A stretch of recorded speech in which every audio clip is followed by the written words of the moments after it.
Welcome back to the channel. Let's explore together. Today we're checking out why academia is left-leaning. Now, before we get into it, I just wanted to let you know that this was a request by you all. There are links in the description of if you want me to react to something that I might not get to naturally, and this was something that was requested using those links, so feel free to check it out and see a way that you can make me react to stuff as well. Now, before I get into this, I kind of want to give my 2 cents on this, just because it's a curious topic. I am someone who, you know, received formal academic experience, whatever you want to call it. Got my degree at a university, so I've experienced higher academia, higher education. Now, I could already tell just by looking at the like to dislike rating on this, which I have kept on because it's important going into videos, that this person is not going to take a moderate perspective. There's too many dislikes. So they're either going to approach this as a conservative or as a liberal. So there's going to be a lot of bias in this video, I can tell just by the like to dislike ratio. So I'm just going to kind of give my 2 cents on this as a moderate before I get into it. So why academia is left-leaning is not super complicated, to be honest. It's left-leaning because there's 2 forms of academia. There's the academia of practicality, which is pretty much apolitical. You have people of all sorts of political beliefs within it, and there's no political topics that come up in those sectors. So in engineering and so forth, you know, people who are just doing practicality sort of metrics to academia are very apolitical. There's no noticeable trend. Then you get the academia that is less useful and more theoretical or philosophical, including the philosophies. And that's when you get into fruitless pursuits of thought for the sake of thought, which generally tailors itself towards a left-leaning liberal mindset. Because for a conservative, one of the tenets of conservatism is usually being pretty okay with status quo or traditional ways that things should work. So the idea of just mudding around, talking about hypothetical social situations rather than actually actively doing something in them doesn't appeal to conservatives. And so the less people you have in a sector actively engaged, then the more dominant the other mindset becomes. And we should also know from human history, when you have a dominance of a certain mindset, then bigotry forms. Bigotry is just as prominent on the liberal left as it is on the conservative right, despite what, you know, buzzwords will tell you, because bigotry just means that you're vilely opposed to opposing viewpoints, which is very true of both political sides. If you're a conservative or a liberal, you are vilely and aggressively opposed to altering viewpoints, any viewpoints that go out of your main worldview structure. Small changes, small tails off of your worldview, you might entertain, but anything drastically different than what you hold as your holy belief system, you'll be bigoted against if you've gone that extreme in your views in the first place. And much of academia is very left because of the prior things I mentioned, and therefore very bigoted against those altering and, you know, potentially dangerous viewpoints. This is why we have safe spaces in universities, etc. It also has to do with the general raising of our kids. There's not a lot of strife in the Western world in modern day that leads to a lot less individual resolve. So all of this to say, there's a lot of reasons that academia is left-leaning. None of it's a conspiracy, like conservatives will tell you. None of it is really deliberate either. It's just a natural course of action because conservatives don't generally take an interest to a big majority of academia. But where you go into the practical sciences and the practical application, it's not left-leaning, and that would just be a false thing to attest, to say that academia is left-leaning. Like, for example, when you're studying basic psychology, you might find that left-leaningness. But once you start to get into neurobiology or, like I said earlier, engineering and things of really anything to do with medical, you don't, it's apolitical. People of all different beliefs are there, and they don't really care about the political thing. They're studying something else. So let's see what this gentleman has to say with that disclaimer out of the way, and we'll see how long it takes us to find out what their bias is, because their bias is going to exist by the like to dislike ratio and how bad it impacts their judgment on the situation. Let's find out. We have heard it said over and over again, mostly by the likes of Ben Shapiro, that academia is a hostile environment to All right, so he's a liberal. He's already outed himself just by, he said, the likes of Ben Shapiro. And now I would possibly consider him a moderate if I didn't see the like to dislike ratio going into this. But I'm going to say this is our tell that this is a liberal gentleman who is going to not be great at hiding their bias. Conservatives. Academia hates conservatives. It ignores them. It censors them even. Higher education has become this cultural Marxist SJW far-left bubble, this big safe space where no other view is tolerated, and conservative views are outright hated. It's not that extreme, but there's definitely truth to that, just again because of the majority interest in a lot of the fields of academia are going to be liberal-minded people, and that makes bigotry easier. But is this really true? Not really, but we'll see for what reasons you say. So let me tell you a bit about my personal experiences in higher education. I have a degree in the humanities. Oh, you got a humanities degree. All right, well, definitely a liberal. Again, gender studies, humanities, sociology. These are pursuits very rare for a conservative to be interested in because the conservative part of my brain understands the absolute uselessness of those fields. They are only useful because the field itself decides it's useful, kind of like philosophy as well. It's recreationally useful, but not practically. So to devote your life to something that's recreationally or theoretically useful is not something the conservative mind will do. And I have many parts of myself that are conservative-minded and liberal-minded. And that part of myself, I agree with my conservative mind. That's kind of part of being a moderate. You find yourself agreeing with liberals or conservatives depending on different topics. That's where I kind of agree with conservatives that it's just a waste of time. And that's why you don't see a lot of conservative representation in those fields. So this is a guy who studied the humanities. And so, I mean, this is already super obvious where the extreme biases are going to come from his mindset here. I've graduated from a rather average university in Central Eastern Europe, but through the Erasmus exchange program I could spend one whole year at Heidelberg University in Germany. Now Heidelberg is Ivy League. It's cutting edge, top 100, serious research, huge budget, and a campus the size of a small city. Now my degree involved quite a bit of sociology and cultural studies. Yeah, I know, you studied the humanities.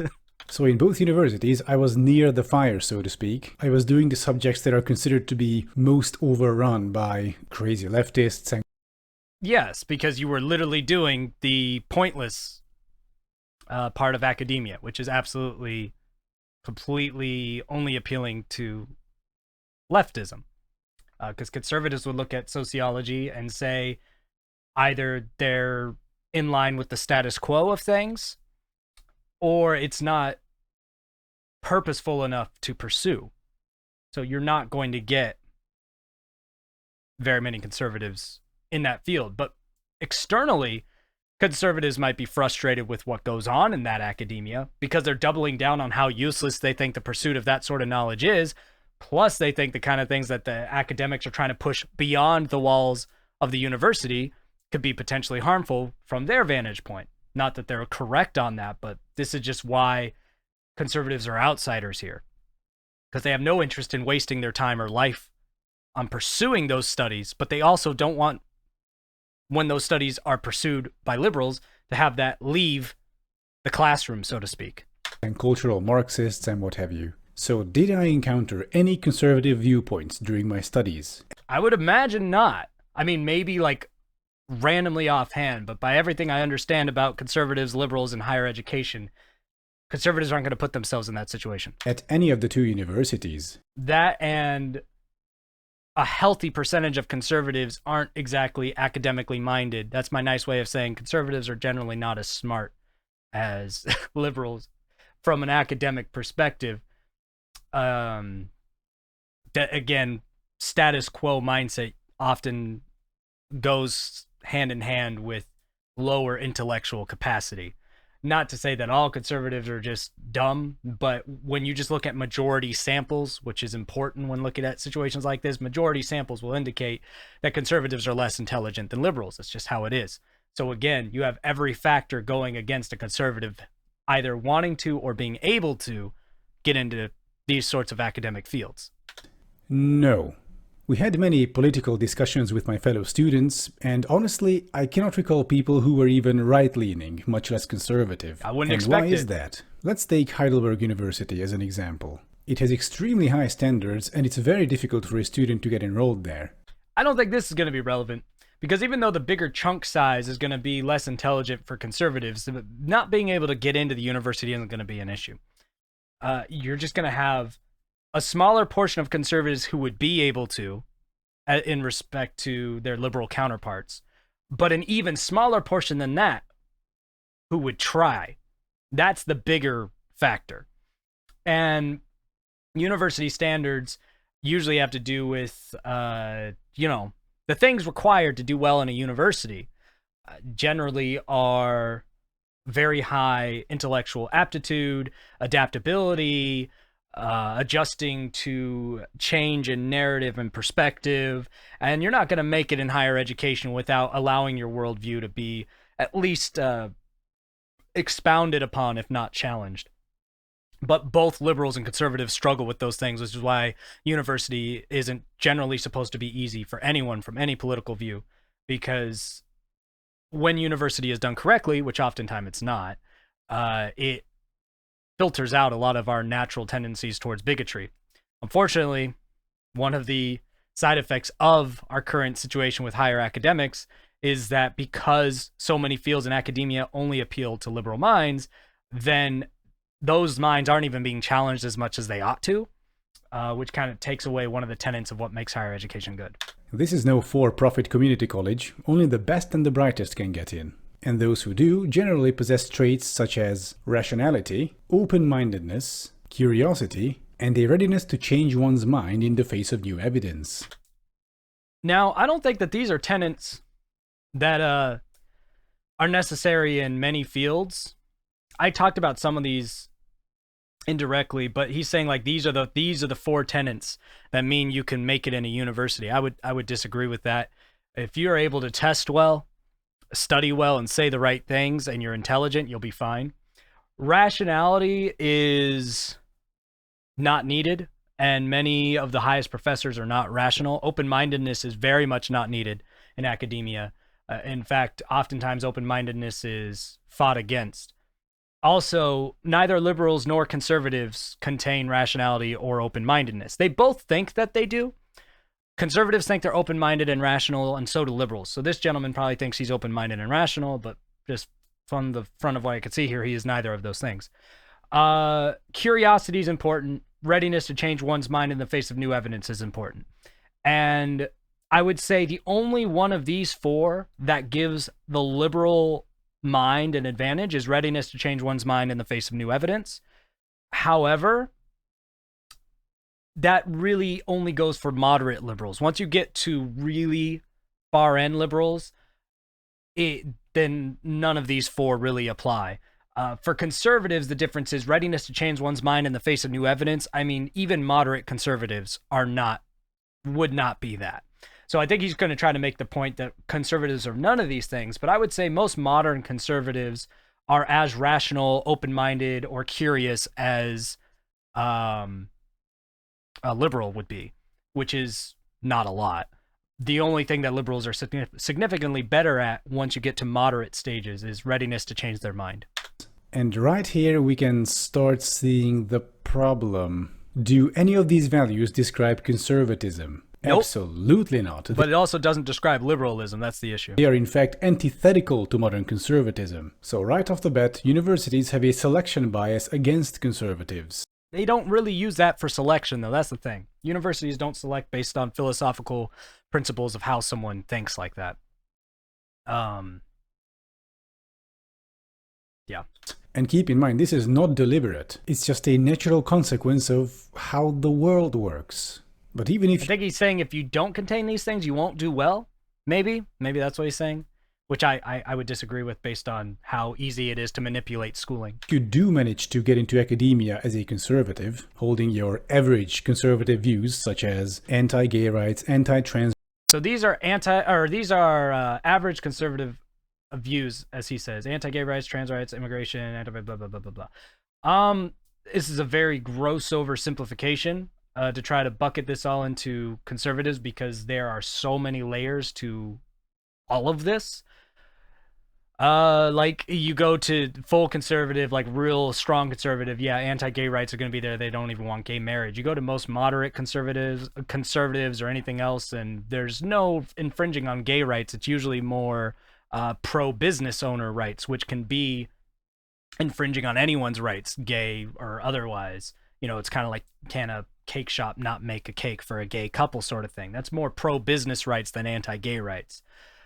So this is just a embarrassing oversimplification of the topics, but let's see what kind of point he's trying to make with it. Trans rights, anti-immigration, anti-big government, anti-abortion, and anti-welfare, you will find that you will not be able to engage in any sort of meaningful discussions inside academia.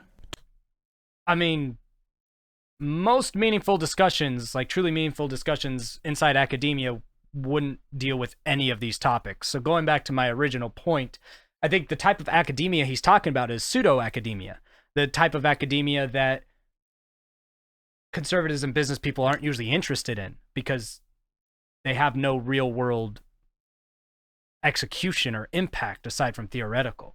So I think he's defining academia very much in the social sciences, which are very anti-academia in most of their output. Turns out academic discussion is a bit different from poll threads. And so suppose that as that stereotypical conservative, you try to enter this academic space where minority rights are being discussed. The topic of discussion being the socio-economic circumstances of Roma people in Central Eastern Europe from the point of view of government policymaking from 1920 until 1989. Now, you entering this space and offering brilliant and incisive commentary such as brown people bad will most likely get you kicked out, perhaps. I don't know where he's getting from point A to point B here. Why would someone discussing a historical instance have to do with brown people bad? Like, all right, he's falling. He was almost keeping it together, but he's falling apart now. This is a non-argument. There's nothing here. Someone's political views to discuss historical political events is only going to change the way they view those events. It's going to change the lens in which they interpret the reasons for the outcome. It's not going to suddenly make it that they have nothing to say or that their intellectual capacity for the conversation is brown people bad. They're just going to have a differing mindset as to how we got from point A to point B in that historical moment, which is the exact type of challenge of thought that makes academia work, but is also absent from academia for reasons we listed before, since most conservatives would have no interest in being involved in this kind of a discussion in the first place.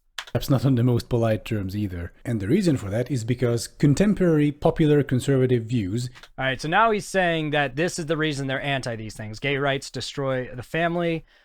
Again, that's really far conservative. That's usually not a talking point. Trans rights are child abuse. No, that's a very misleading way to put that.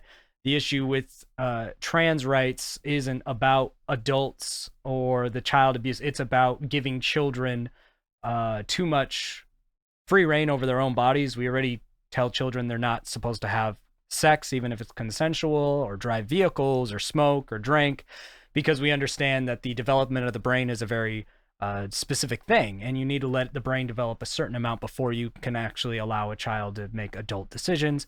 And the idea of mixing that with trans and saying like you could have hormone blockers or prepubescent therapies, which are scientifically, since we want to talk about science and academia, proven to be far more harmful than helpful by every respectable study done on them. And in fact, things with dysphoria are most best cured through letting puberty run its course naturally. And I say cured because dysphoria is a negative thing. You don't want to be gender dysphoric. You don't want to have a disassociation with your biological natural state, because that's a mentally disturbing occurrence. So the best way for that to run its course is letting nature literally run its course and being very supportive of the child, letting them cross-dress and explore their gender and sexuality. The hormone blockers are not very productive for that, but they're very much pushed by the medical fields, and it's a completely profit motivation.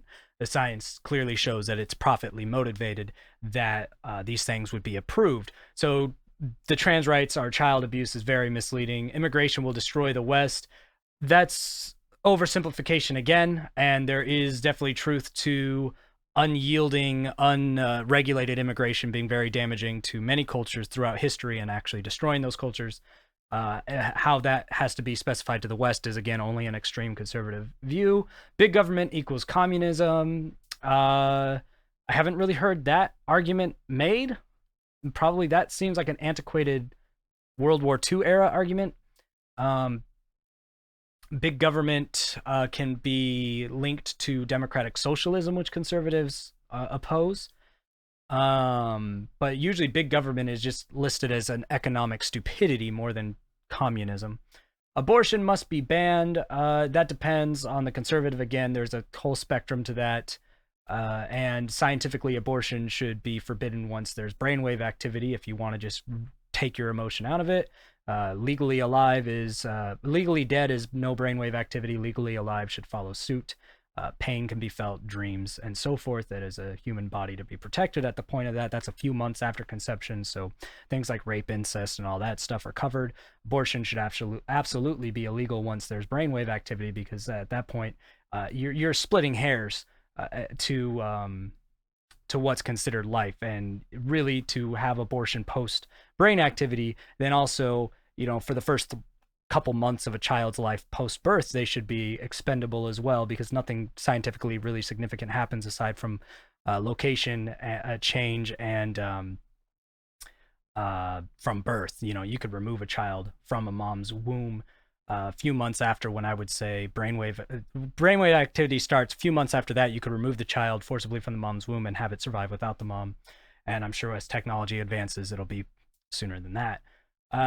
Anyway, enough on that. Welfare makes people lazy. No, it doesn't, but usually only extreme conservatives, again, follow that. This doesn't really follow moderate conservatism, or modern conservatism, like he calls it. I feel like he's talking about like extreme conservatism only in this, because these are just such basic, untrue talking points. So it seems like he's really defining conservative only to its full extreme parody, its extreme form of Ku Klux Klan having, which was started by Democrats, but that's political party, not political ideology. It's just always fun to say. Because it makes liberals mad. But yeah, this is extreme conservatives. Of course, they're not in academia, but anyway, have been desperately outpaced by modern academia. We know that gay rights don't lead to the collapse of the traditional family. Correct. We know that trans rights don't lead to the end of the two genders, and they do in a lot of ways, depending on how you spin that. Mass sex change operation wave for that also has been proven to be a actual possibility. So he's making a lot of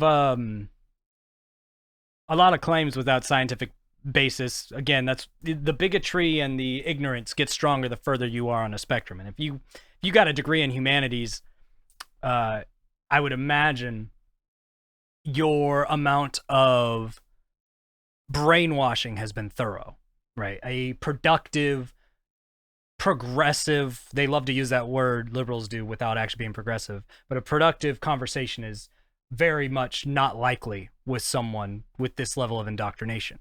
Another thing that keeps conservatives, even moderate level conservatives, away from academia. Gullible children. We know that immigration doesn't lead to the fall of Western civilization. Again, that's a topic with a lot more layers to it, and there's definitely good examples of how it can. We know that big government doesn't lead to communism and... He's even saying it with such stats. Like, this is weird. This video is trying to be packaged as, like, informative and educational, but this guy is so personally upset by the issues he's talking about that he's, like, putting in the brown people bad and big government. Like, he has such a personal vendetta in this that it's becoming more and more embarrassingly clear how unqualified they are to speak on this issue. Even where they're right, they're still coming off as wrong. George Orlando's 1964. 1984. Did he say George Orlando? Oh, that big government doesn't lead to communism and George Orlando's 1964. I think he said George Orlando's 1964. I think he means George Orwell's 1984. When I'm correcting you on names and titles, it's bad, because I'm really bad with names and titles. I don't know why we're talking about Orwell here. I know conservatives sometimes bring it up, but Orwell was a democratic socialist. So he was a liberal. I don't know. I don't know where this guy's going anymore.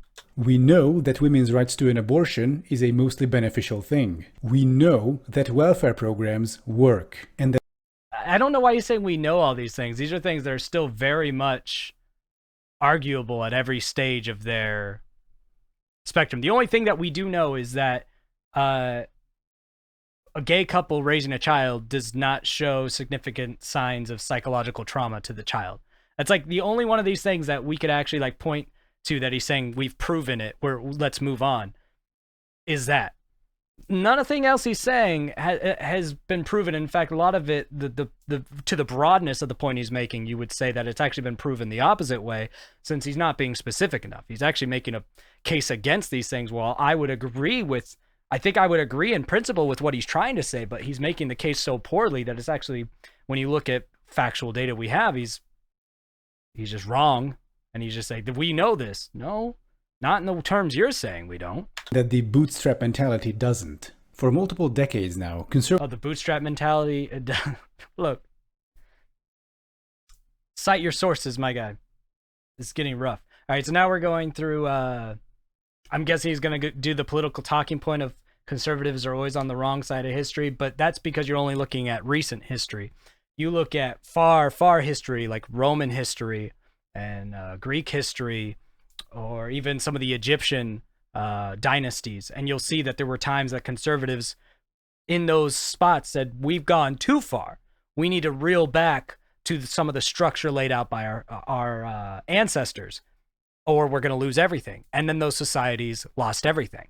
So this idea that conservatives are always on the wrong side of history is usually only true as it goes towards really based human rights issues that have occurred in societies. But once you go to anything else, socioeconomic issues or broader military strategies, etc., you'll find that there's many times in histories that the conservatives were right, and they either got their way and their society kept going, or the liberal side of that society got their way and the society was destroyed. And same thing, vice versa. There's times that the conservatives got their way to the demise of their society as well, because both sides usually bring in valid points to differing degrees at different points. But trying to just base this off of recent American history, which was a country that was founded very much to predominantly favor the straight white male, because that was the dominant populace, right? So straight white men made up like 99% of the population. Well, straight white men and women made up like 99% of the population. So you would assume and know that since most areas, that's the dominant person, then the laws are going to follow what they want, right? The majority rules, unless there's enough people who care about the minority to say, hey, maybe we got to be mindful to them. But this isn't a good way to try to make an argument that conservatives are always behind, and that's why academia doesn't have conservatives, because that ignores the entire history of academia that we have, which shows different times when conservatives have or have not been involved in it. But I digress from all that. This is just a very poor presentation of the point he's trying to make. But we'll see if he makes a different point, but I really doubt it based on what I'm seeing here. Conservatives have been on the losing end of every single socioeconomic debate, including issues such as segregation and women's rights to vote.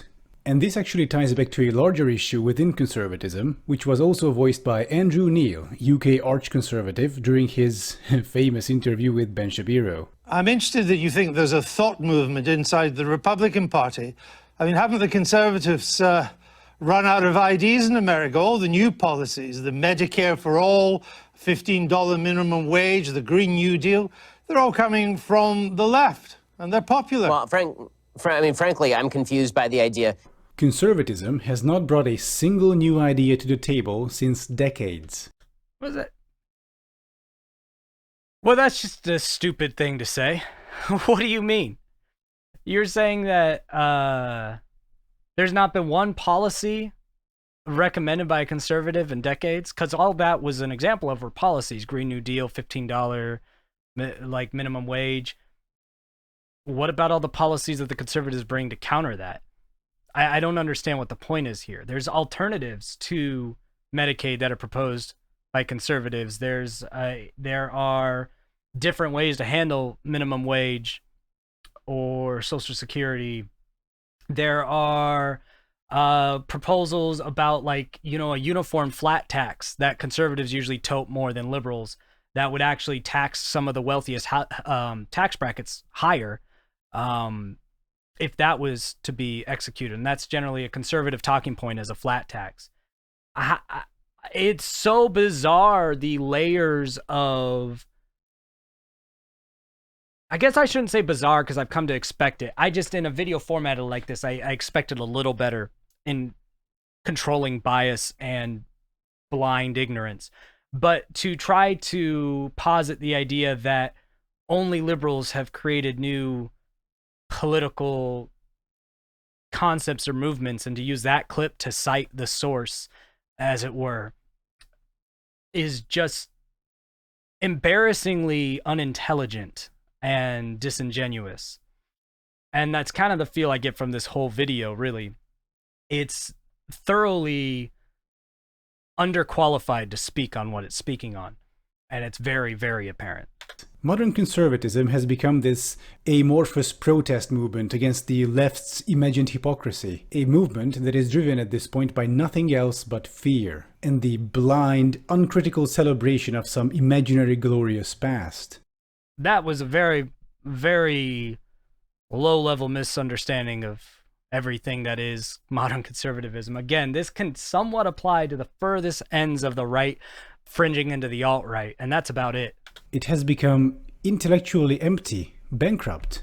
What major cultural war issue can we debate on an academic level if they have been proven wrong? But they haven't, like the ones you brought up haven't been proven wrong anyway. That's my confusion. At least not at the broad scale that you did the brushstroke on. The broad brushstroke that you did for those issues have not been proven. You're like, you were in this earlier part of this video, just trans rights can't lead to child abuse. We've proven it. Gay rights can't lead to anything bad with the families. We've proven it. Big government doesn't lead to communism. We've proven it. I'm like, no. When you talk about it at that broad of a level, none of those things are true. I could kind of understand what you're, like, maybe what smaller points you're trying to say, but you're presenting this so poorly. Yeah, okay, let's just see what we got. And don't get me wrong, nothing is truly settled science, but... Thank you. Nothing is truly settled science. So then what is your point? The discussion will shift eventually as new evidence becomes available. Academics must... That's how the science and academia work. So what point are you... You know what, I'm going to stop asking. Might have discussions about race relations and might do studies about race relations, but no one's talking about the inferior skull shape of the Negroid race anymore. Okay, so he's saying that, sure, we might find something else about gay people later, but just to debate any of the other points that we already beat is dumb. I mean, yeah, that's the mindset that the Greco-Romans had before the fall of that empire, so all the power to you. You know, academia didn't forcibly excise conservatives from its ranks. It's just that conservatives have dug their heels in and they got left behind. It's not that. It's what I said at the start of this. They have no interest, typically, in the parts of academia you're speaking on. Again, go to a wing of the university that's doing real stuff, you know, the objective sciences, as objective as science can be, and the stuff with real-world application, the engineers of the world, the doctors of the world, the practical astronomers of the world, not necessarily the theoretical physicists, but maybe throw them in. And it's very apolitical. You don't have this huge tilt. You have the huge tilt when you go into the fields like the humanities, because it's basically the non-religious person's version of religion is essentially how it plays out. It's not technically religion because there's not usually an actual like deity figure, but a lot of the practices end up in a doctrine dogma sort of a way. And the great lengths that the academics go to try to defend that is kind of interesting. As someone who's on the moderate side of politics, I do find those sorts of sciences, they're soft sciences, to be kind of fun to dabble in and interact with And having a degree in psychology, a lot of my time was spent very close to some of the softer sciences. Psychology even is considered a soft science at the levels that don't go into directly into the neurobiology of things, which is what my interest was primarily in, because I'm not huge on the theoretical soft sciences, as it were. But I obviously had a lot of exposure to it. And yeah, most of the people in those areas were very, very much, more politically liberal. But that's not because of the reasons being posited here. It's not because conservatives can't cut it or they have nothing to bring to the table. It's more to do with a lack of interest. As I said earlier, there's probably a smaller sample size of conservatives who could cut it, but not enough to make the kind of divide that we have. It's very different than what's being said here. And you just get a few conservatives, the Ben Shapiros of the world, who are usually a lot more celebrity status instantly because they're rare, but your conclusion, your causation is very unsupported and inaccurate here. And I'm not saying it's impossible to be a conservative and an academic at the same time. These people do exist, but they're like an evolutionary biologist who's also a young Earth creationist. I mean, it's certainly possible, and people like this do exist, but you have to do some pretty hardcore mental gymnastics. And you have to really compartmentalize your beliefs if you want to do any meaningful academic work. Otherwise, if you really were true to your core beliefs, all your research papers would just read, "God done did it." And that's a big reason why there aren't too many creationist biologists. He's missing the point again. There's actually a lot of creationist biologists. They're just usually not young Earth. He specified the first time young Earth creationist biologists, but there's actually quite a bit of those. And to be frank, when you look at microbiology especially, the creator aspect is far more scientifically plausible than the non. Even, renowned speaker on all things atheism, Richard Dawkins, has very much stated that one of the more likely ways we got DNA was an intergalactic sort of crashing of an alien biome that led to DNA, and then just omitting what could have created that or how that could have happened as the workaround for the complexity of DNA that should not exist. And so when you look at microbiology and those things, being someone that believes in a designer or a creator is actually extremely easy when you're talking about the sciences.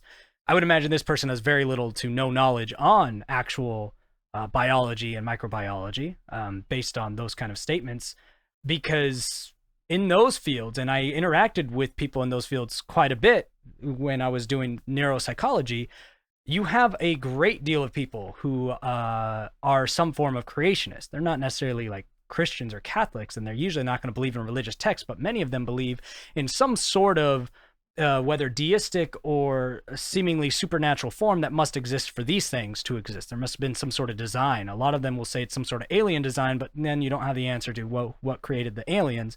Perhaps the aliens had a more simplistic DNA structure that could more feasibly naturally have occurred, and then it got landed here. But this idea that the science doesn't point to it is absolutely incorrect. The science does point equally to the potential of creation versus random anomaly. Those are equally likely outcomes from a true scientific perspective, which is why, again, when you get into those kind of sciences, it becomes a lot more apolitical and a lot less religious. In fact, you think of Hawking. He didn't dismiss the idea of God until much, much later in his life. He was very much agnostic. Once he got later into his life, he became atheistic, but it seemed to be more of a bitter respite against the idea of a God than it was an academic decision when you look at his words on it. But all of this to say what was just said in this, I can understand it when he posited the young Earth creationist. That's going to go against your paper, science.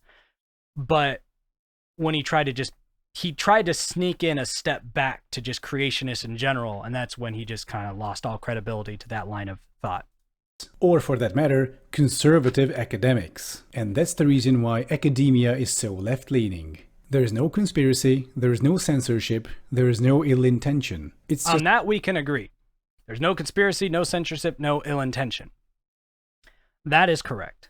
That if you understand how the world works, how society works, and you know enough about history, it suddenly becomes really difficult to be a conservative. That's not true at all. But this is, again, the bigotry of the left. The left's bigotry is a lot more interesting than the right's bigotry, in my opinion. The right's bigotry is a lot more obvious. You don't agree with me, so screw you. Get off my lawn. The left's bigotry is so lacking in self-awareness that it's a bizarre phenomenon to observe.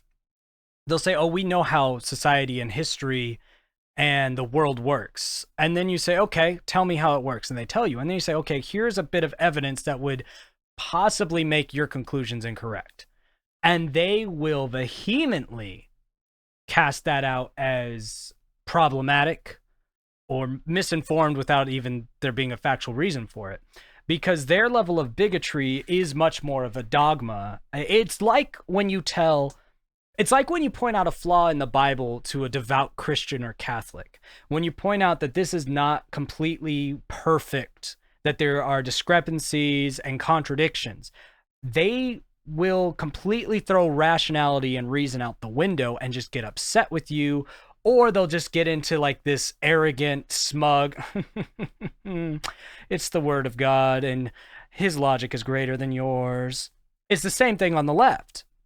When they get this idea that they understand how the world works and no one else does, they understand how society and history works and no one else does, they get the same human tendency of dogma, where if someone challenges it, they will either violently fight against it because they feel threatened, or they will just take an undeserved air of arrogance and be like, you just don't understand. Even though you've presented them factual evidence that they're wrong, they still find this way into arrogance.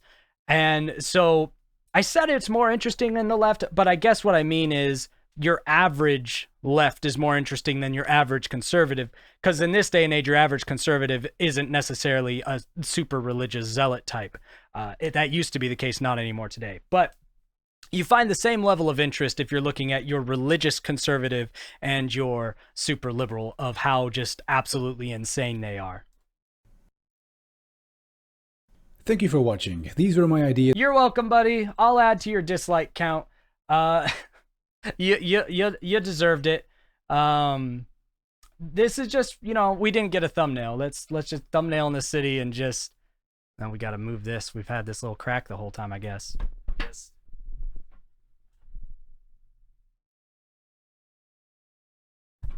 He tried. His humanities degree tried to help him. He tried to sound intellectual.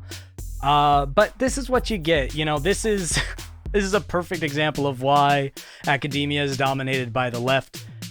I think moderate political people, they try to be chameleons in academia. Those who are moderates tend to just stay out of the political discussions.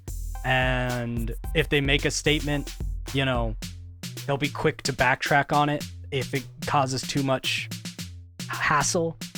So it just becomes a very dominated left-leaning thing. And the good news is, if you're a conservative watching this, it doesn't matter because the academics don't matter. Where you should be focused on is your local communities and local governments. That's the only place you can really enact relevant change. And until we explore again, I'll see you next time.